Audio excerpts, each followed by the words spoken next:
Hello my dear friend, this is Shiva Rathore from Nishchal Pairy series. My dear bro, आप देख रहे हैं एनपी न्यूज़ निश्चल पैरी शिवा राठौर के साथ।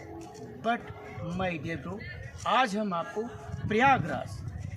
प्रयागराज में जगत गुरु शंकराचार्य की धर्म संसद के अंदर गौ भक्त हैं। इन्होंने गौ शास्त्र भी लिखा है जिसका नाम है धेनु मानस गौ गंगा कृपांची गोपाल मणि जी महाराज जी।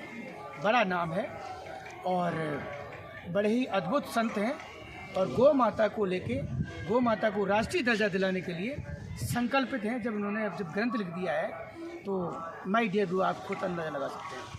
भगवान, संक्षिप्त में आप सबसे पहले अपना परिचय दीजिएगा जिससे कि निश्चल पैरी के जो व्यूअर्स हैं ये जान सकें कि आप हैं क्या। ये शरीर उत्तराखंड से है, यहाँ से गंगा जी प्रकट होती है और नज़दीक आओ। और गौ माता के बारे में दोनों लोगों को कवर करना हम लोग चिंतन मनन करते हैं। और हमारे वेदों ने, पुराणों ने, धर्मशास्त्रों ने गौ माता को पशु की संज्ञा नहीं दी है। गावो विश्वस्य मातरः, गाय माता है। तो इस पर जब हमने चिंतन किया तो हमने देखा कि इस देश के अंदर संवैधानिक दृष्टि से गाय को पशु की सूची में रखा गया है। भगवान, हम आपका जो परिचय है आपके नाम के साथ, इस संस्था के साथ, वो मेरे को संक्षिप्त में चाहिए था। सबसे पहले सवाल, मेरे प्रोग्राम का नाम है शिवा राठौर के सवाल। मैं कट्टू कर सवाल करूँगा आपसे। नहीं, वो सवाल ठीक है, पर हमारे यहाँ जैसे आपने नाम हमारा पढ़ लिया है जी, हमारा शास्त्र कहता है कि अपना नाम नहीं बोलना। अच्छा, ये बात हम शास्त्र के सिद्धांत पर तो मैं सबसे पहले है मुझे ये अभाव था, ज्ञान का अभाव था, मुझे पता नहीं है। और संतों से तो सीखा जाता है। आत्मनाम गुरु नाम नामाति कृपणस्य च, अपना नाम, गुरु का नाम और किसी भी कंजूस व्यक्ति का नाम नहीं लेना चाहिए। भगवान, आप ये बताइए मुझे कि अभी मैंने जगत गुरु शंकराचार्य जी का इंटरव्यू देखा था और बड़ा चैनल था, राष्ट्रीय चैनल था। मैं डॉक्टर धीरेन्द्र शास्त्री जी हैं बागेश्वर धाम से, उस यात्रा को आपने पूरा सपोर्ट किया था, मैंने देखा भी। और धीरेन्द्र शास्त्री जी ये कहते हैं जात धर्म जो है, जाति ख़त्म करो, हिंदू भाई भाई, ठीक है। और वहीं शंकराचार्य जी ने जो कहा है, अपना विचार दिया है, उन्होंने ये कहा है कि धीरेन्द्र शास्त्री जी उन लोगों के यहाँ खाना खा रहे हैं तो उन लोगों में शादी कर लें और रोज़ाना रोटी बनाएगी, खिलाएगी। आप इन जो जगत गुरु शंकराचार्य जी की विचारधारा और जो हिंदू भाई भाई को लेके डॉक्टर धीरेन्द्र शास्त्री की विचारधारा को लेके आप क्या कहेंगे? हम देखो, जब उनकी वो यात्रा का आरंभ हुआ छतरपुर में, तो हम आरंभ करने वालों में एक थे, 3 महात्मा उसकी माँ और हमने जो वक्तव्य दिया वहाँ पर वो ये दिया कि हमारे यहाँ वर्ण व्यवस्था है, व्यवस्था के लिए वर्ण है, न कि ऊंच नीच के। तो हमको ऐसा लगा कि व्यवस्था के लिए हमारे यहाँ वर्ग भेद है। ये ब्राह्मण है जो शिक्षा दे वो ब्राह्मण है, और जो रक्षा करे वो क्षत्रिय है, जो पोषण करे वो वैश्य है, जो सेवा करे वो शूद्र है। ये व्यवस्था के लिए कहा गया। और उनसे भी हमने जो अभिप्राय समझा वो ये समझा कि वो कह रहे हैं कि हम इसको व्यवस्था की दृष्टि से देखें, न कि ऊंच नीच के भेद। अब हमने क्या कर दिया जी, था व्यवस्था जी, और बना दिया छोटा बड़ा। तो वो यही कहना चाह रहे थे। अब अपना अपना वक्तव्य का ढंग होता है, तरीका होता है। हो सकता है कि उन्होंने ऐसा बोल दिया हो, लेकिन हमको लगता है क्योंकि वो भी सनातनी है। नहीं नहीं नहीं नहीं महाराज जी, हाँ नहीं, हम रिकॉर्ड किए हैं। हाँ, आपने तो सवाल के जवाब को घुमा दिया प्रभु। नहीं नहीं, आप ये बताइए, हाँ परम आराध्य जी जगत गुरु शंकराचार्य ने जो कहा जी धीरेन्द्र शास्त्री के लिए, जी। उस संदर्भ में आप संक्षिप्त में 2 शब्द बताइए, उसके बाद आगे पूछिए। नहीं, महाराज जी ने जो कहा, उससे सहमत हैं? महाराज जी ने जो कहा उनकी विचारधारा से आप कि अगर आप जाति की बात कर रहे हैं, अगर जाति की बात कर रहे हैं तो ये तो व्यवस्था बनी रहेगी, क्योंकि जो ब्राह्मण है वो अन्य जातियों से विवाह नहीं करेगा। तो ये जाति परक प्रश्न किया है। उन्होंने ये कहा है कि वो उनके साथ शादी कर लें। वो रोज, आप बता नहीं रहे हैं, मेरे को लग रहा है, उन्होंने ये कहा कि उनके साथ शादी कर लें, वो रोज खाना बना के खिलाएंगे। ये जगत गुरु शंकराचार्य जी ने अपने मुखारबिंद से अमृत वचन बोला है। उस वचन में आप क्या कहेंगे? महाराज जी ने तो अपने तरीके से ठीक कहा, जो बात रखना चाह रहे हैं कि भाई जाति पाति खत्म कैसे हो सकती है जी। इसलिए महाराज जी ने तो अपनी जगह पे ठीक कहा ना जी। लेकिन हमने जो समझा जी, हमारी समझ तो अपनी है ना जी, तो हमने जो समझा कि व्यवस्था में व्यवस्था तो अलग अलग रहेगी जी, लेकिन ऊंच और नीच नहीं है। उन्होंने कहा कि ऊंच नीच कुछ नहीं है, तो वो बात ठीक है कि ऊंच नीच कुछ नहीं है। और यहाँ महाराज ने जो बताया कि भाई तुम ऊंच नीच बराबर है इस बारे में बोल रहे हो, लेकिन व्यवस्था तो कभी ऐसी नहीं हो सकती कि ब्राह्मण का जो बालक है वो शूद्र की कन्या से विवाह नहीं करेगा।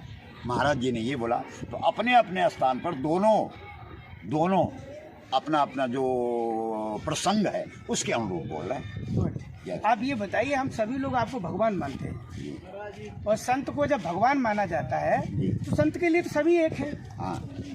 भगवान के यहाँ तो सब एक है। हाँ, हाँ। जैसे संत भगवान है, शंकराचार्य जी भगवान है जी। मैंने उनका संबोधन भगवान से किया जी। क्या किया था?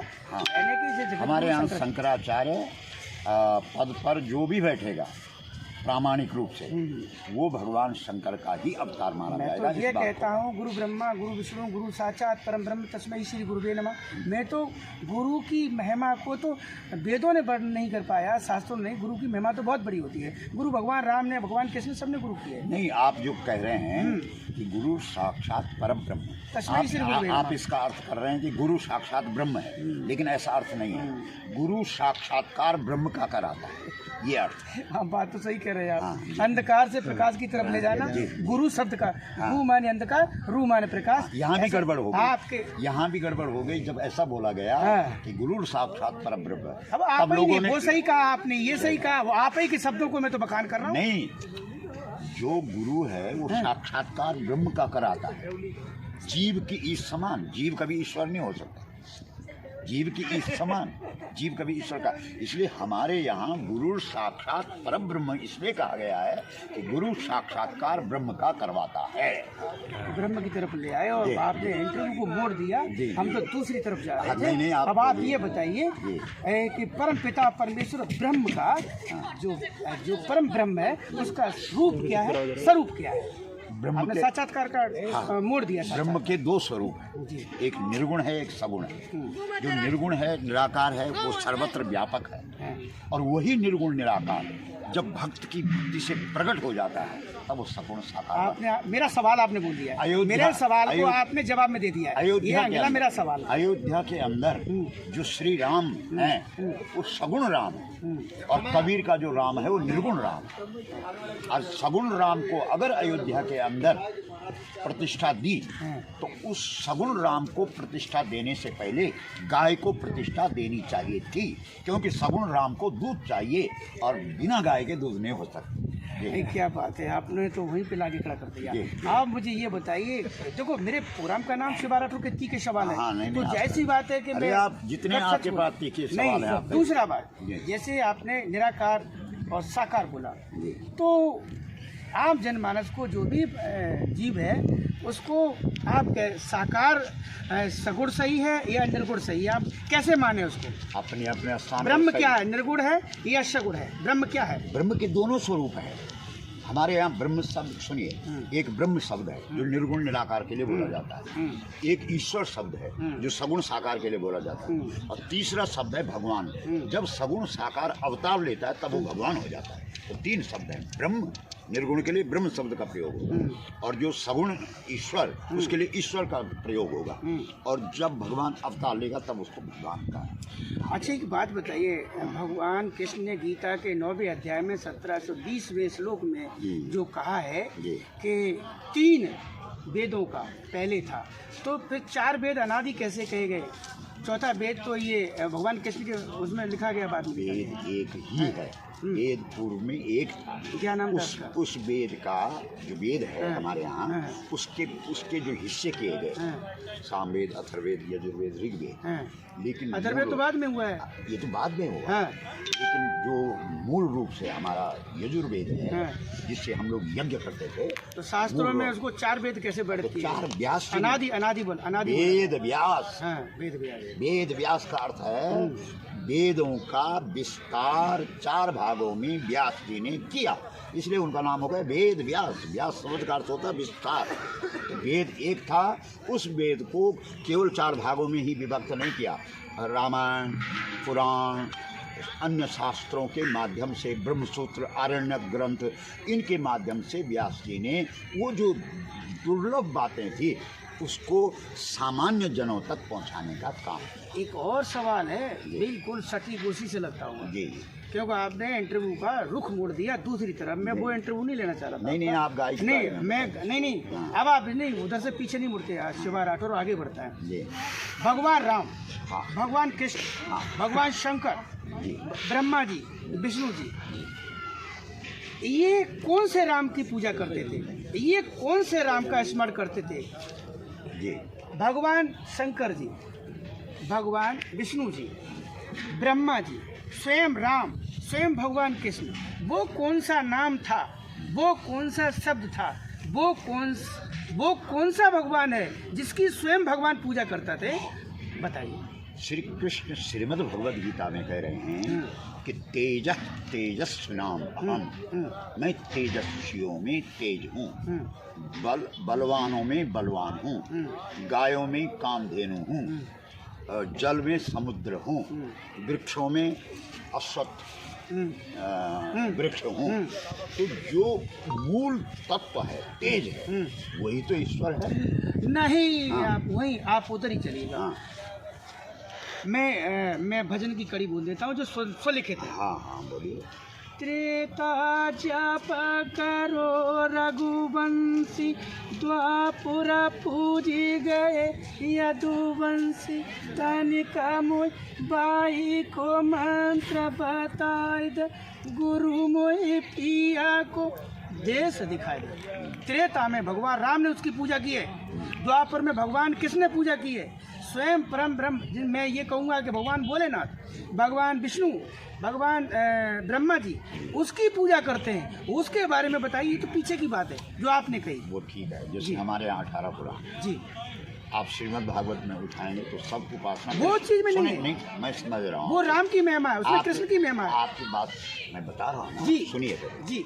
श्रीमद् भागवत के अंदर श्री कृष्ण को ऊपर रख करके सब उनकी उपासना कर रहे हैं। विष्णु पुराण में विष्णु को ऊपर रख करके सब विष्णु की उपासना कर रहे हैं। देवी भागवत में देवी को ऊपर रख करके देवी की उपासना कर रहे हैं। शिव पुराण में शिव को ऊपर रख करके वह जो ब्रह्म है जिसे आप निर्गुण कह रहे हैं, जिसे हम निर्गुण कह रहे हैं, उस निर्गुण को जब जब धर्म की स्थापना करने की जरूरत पड़ती है, यदा यदा ही धर्मस्य ग्लानिर्भवति भारत, जब जब होई धर्म कह हानि, बाढ़ी असुर अधम अभिमानी, वो जो शक्ति है, वो जो पूर्ण ब्रह्म परमेश्वर है, वो तब तब वैसे वैसे स्वरूप को धारण करता है। तो जो उपासना की बात आप कह रहे हैं, जी, जी, वो उपासना की उस मूल तत्व की बात है। भगवान मेरे थोड़ा सा ध्यान लगाइए। गांडीव की टंकार में जब वो अपनी प्रत्यंचा को चढ़ाता था, भगवान वासुदेव कृष्ण उसके रथ पे बैठे थे, और जब रावण हुंकार भरता था अपने रथ पे बैठ के, जब औरतों के गर्भ गिर जाते थे, उस हुंकार में, उस टंकार में वो नाम लिया जाता है। उसकी बात कर रहा हूँ मैं, आप उसकी बात बताइए, वो क्या है? वो तो बिना नाम का है। आप उसका नाम कैसे आप कहेंगे? भाई सोहम बोलते हैं, हंसा बोलते हैं, आप उधर ले जाना जिस चाह रहे हैं। नाम को राम ने लिया है, जिसको किसने लिया, वो नाम बताओ। अरे वही नाम तो सोहम है। सोहम शब्द का अर्थ क्या है? अहम ब्रह्मास्मि तत्त्वमसि। ये तो नारद ने कहा था, उन्हें बंदर बना दिया था। क्या बोला? हाँ, अहम ब्रह्मास्मि, उन्हें कैलाश को जीत नहीं, लिया, नहीं, कैलाश नहीं, को, वो तो बंदर बना दिए थे। नहीं ब्रह्मास्मि नहीं हाँ, कहा था, अहम मैंने ब्रह्मा- कामदेव को जीत लिया ये बोला। हाँ। अहम ब्रह्मास्मि नहीं बोला। हमारे यहाँ सनातन धर्म में जो वास्तव में मूल तत्व मैं है, काउंटर नहीं दूंगा, मैं सवाल करूंगा सिर्फ। सा अहम हाँ। सोहम। हाँ। इसलिए जो जिस पंथ की आप बात कर रहे हैं, जी। उस पंथ में जो मंत्र का जाप होता है वो सोहम मंत्र का जाप होता है। और सोहम अस्मि इति वृत्ति अखंडा, एक गोस्वामी तुलसीदास जी ने रामचरितमानस के उत्तरखंड में लिख दिया है कि सा अहम अस्मि, वह मैं हूँ, इति वृत्ति अखंडा। ये वृत्ति अखंड रहती है किसकी? राम जी की भी। जब राम जी आंख बंद कर रहे हैं तो किसको देख रहे हैं? सा अहम अस्मि। जब शंकर जी आंखें बंद कर रहे हैं तो किसको देख रहे हैं? सा अहम अस्मि, वह तत्व मैं हूँ, वह तत्व मैं हूँ, वह तत्व मैं हूँ। और हमारा जो शब्द जो हमारा श्वास निकलता है, सकारात बहिरायाति हकारात विषेक पुनः। जब शब्द बाहर और अंदर निकलता है तो सकार और हकार का उच्चारण होता है। मैं अंदर लेके जा रहा हूँ, उधर ही लेके जा रहा हूँ। हाँ आप ये बताइए, जी। मेरी भाषा में तो और कहते हैं, हाँ आपकी भाषा में मैं बता रहा हूँ। हाँ आप यहाँ उदम न मचाए तो शांति से सुने। इंगला पिंगला के बीच में हंस, परमहंस, हाँ। जब परम धाम को जाता है, हंस शब्द सोहम का उल्टा है। हाँ, जब परम धाम को जाता है, हाँ। उस स्त्री का आप जाजा बताइए कि परम धाम को हंस सुषमना से कैसे ऊपर जाता है, ये बताइए। हमारे शरीर के अंदर 10 प्राण हैं और 10 प्राणों को नाम बताइए, नाम बताइए, दर्शक देखेंगे मेरे। प्राण, अपान, व्यान, उदान, समान, ये है। और 5 अब इसके साथ में मुद्राएं भी बता दीजिएगा। हाँ। इसके साथ मुद्राएं भी बताइए। मुद्रा यहाँ पर इंटरव्यू में बताने की जरूरत नहीं, वो क्रियात्मक है। नहीं ऐसा थोड़ी होगा। जी जी जी हाँ। जी जी, कि हम यहाँ पे ये तो मुद्रा ज्ञान बता ज्ञान ज्ञान है। हाँ। भगवान देख नहीं, रहे नहीं, हैं। नहीं, मुद्रा हाँ, यहाँ पे चलिए नहीं चलिए बताएंगे। चलिए हाँ। चलिए। हाँ, हाँ। अब ये बताइए। तो 10 प्राण हैं। प्राण जब 10 एक होते हैं तो प्राण ऊपर ब्रह्मरंध्र में चढ़ता है। और जिस व्यक्ति का ब्रह्मरंध्र अंतिम समय में फट जाता है और ब्रह्मरंध्र से प्राण निकलता है वह मुक्त। आज्ञा चक्र, हाँ। आज्ञा चक्र में जाके 7 चक्र। मैं मेरी बात जी। आज्ञा चक्र में जाके जो त्रिवेणी है, हाँ। एक संगम ये नहा रहे हैं। हाँ हाँ। आज्ञा चक्र की जो त्रिवेणी है, हाँ। उसके बारे में बताइए, उस संगम के बारे में बताइए। यद पिंडे तद ब्रह्मांडे, यद ब्रह्मांडे तद पिंडे। जो आप ब्रह्मांड में देख रहे हैं वो आपके पिंड में भी है, और जो इस पिंड में है वो ब्रह्मांड में देख रहे हैं। तो जो ज्ञान की गंगा है, कर्म की अपनी यमुना है, और भक्ति की जो सरस्वती, ये सरस्वती गंगा और अपनी यमुना, इन 3 का जो संगम है वो आज्ञा चक्र है। आज्ञा चक्र ये जिसे आप बोलचाल की भाषा में तीसरा अगुण का स्थान। तो हमारे शरीर के अंदर मूलाधार से लेकर के और ब्रह्मरंध्र तक जो ये 7 जो चक्र हैं और 4 हमारे शरीर है, अन्नमय शरीर। तुरई अवस्था में कब पहुँचते हैं? तुरीय अवस्था में कब पहुँचेगा? हम तो अभी शरीर अवस्था में हैं। तुरीय अवस्था में ऐसे जब आनंदमय कोष में आप प्रवेश करेंगे तब तुरीय अवस्था में व्यक्ति जाएगा। अनहद का भान कैसे होगा? अनहद का भान भी तब होगा जब बाहर के शब्द आपके बंद हो जाएंगे। बाहर का अभी तो आपकी जो बाह्य इंद्रियां हैं वो काम कर रही हैं। जब बाह्य इंद्रियां संकुचित हो जाएंगी तब आप अनहद का भान करेंगे। और जो आपके 4 शरीर हैं, अन्नमय और प्राणमय, मनोमय और आनंदमय, तो आनंदमय शरीर में जब आप जाएंगे तब ना आप भोजन की जरूरत पड़ेगी न जल की जरूरत पड़ेगी। जैसे भगवती पार्वती ने हिमालय छोड़ दिया, ये हिमाचल का घर छोड़ दिया और गंगा के तट पर साधना करने लगी, तो अन्न भी छूट गया, नाम अपर्णा पड़ गया। अपर्णा का मतलब है जिसने पत्ते खाने भी छोड़ दिए। तो हम लोग तो शरीर में जी रहे हैं, अब ये तो पढ़ी हुई बातें हैं, जबकि ये बातें करने का अधिकार उस व्यक्ति को है जिसको इसका साक्षात्कार हो, अनुभव हो। आचार्य शब्द का अर्थ होता है हमारे यहाँ जिसके ज्ञान को जिसने अपनी आचरण में उतार दिया है, वो व्यक्ति जो इन अंदर बातों घुस को- के डुबकी मार रहा हो, हाँ, जो आपसे साक्षात कर रहा हो, हाँ। ये क्या कि ये किताबों में लिखी पाई जाएंगी क्या? हाँ, हम इसके आपसे लिए कहाँ पे बात कर रहे हैं? ये कहाँ पे बात? वो उस व्यक्ति का विषय है। ये जो- 15 साल में जो प्राप्त हो गया था।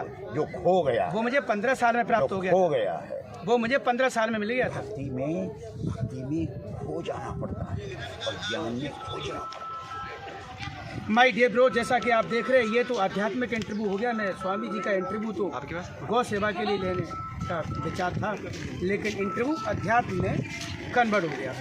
और मैं नेक्स्ट एपिसोड में गौ लोकधाम की बात करूँगा, त्रिधा लीला की बात करूँगा और गौ सेवा को लेके बात करूँगा। अगला एपिसोड सिर्फ और सिर्फ गौ लोकधाम पे होगा, गौ सेवा पे होगा और त्रिधा लीला पे होगा। और जय हिंद चपेरी, all of you my dear friends.